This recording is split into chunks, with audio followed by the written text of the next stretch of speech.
Einen wunderschönen und herzlich willkommen in dem Video. Mein Name ist René und wir tauschen heute zusammen eine Batterie aus eurer 1 Euro, 2 Euro, was auch immer Baumarktleuchte, die wahrscheinlich letztes Jahr noch ging. Dieses Jahr nicht mehr. Die Batterien müssen viel aushalten, Hitzekälte, und machen dann meistens relativ schnell Schnapp. Aber man muss es nicht neu kaufen. Wie man die Batterie wechselt, das zeige ich euch jetzt schnell. Ich habe so ein ähnliches Video letztes Jahr schon gemacht und ich habe mir schon letztes Jahr vorgenommen, das etwas besser zu machen, etwas mehr Tutorial. Also herzlich willkommen in dem Tutorial. Wie kann man die also retten? Eigentlich ganz einfach. Die besteht nur aus ganz wenig Technik. Das sollte natürlich sauber sein, das machen wir nachher. Jetzt machen wir es erstmal auf.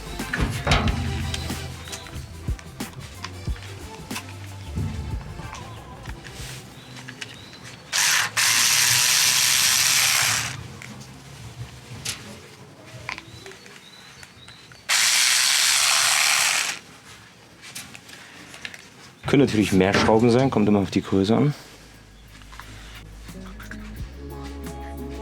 So. Jetzt muss man vorsichtig machen, dass man die Drähte nicht abreißt. So, und das Problem ist einfach die Akkus. Die halten meistens nicht lang, zumal sie pralle Hitze und Kälte aushalten müssen.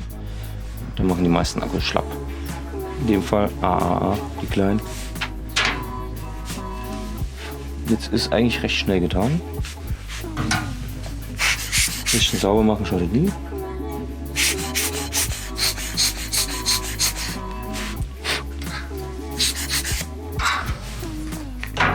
Dann besorgt ihr euch Akkus, wichtig, keine normalen Batterien nehmen, Akkus. Ich nehme die von Amazon, ihr könnt nehmen, was ihr wollt.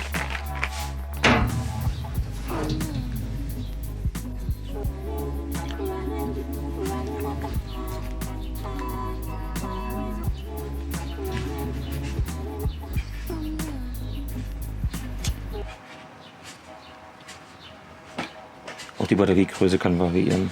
So, das war's eigentlich schon. Wieder zumachen.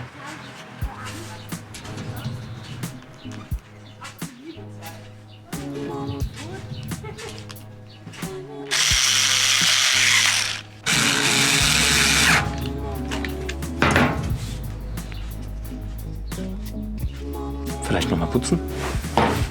Aber am besten Seifenwasser nehmen. Und wenn Sprühzeug dann nichts Aggressives.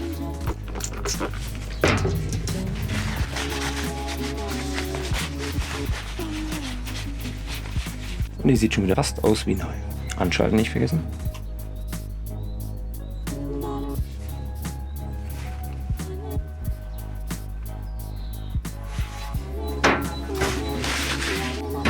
Die alte Batterie bitte fachgerecht entsorgen. Nicht in den Müll. Das war's schon. Und viel Spaß mit eurer Gartenleuchte, die ihr nicht wegschmeißen musstet.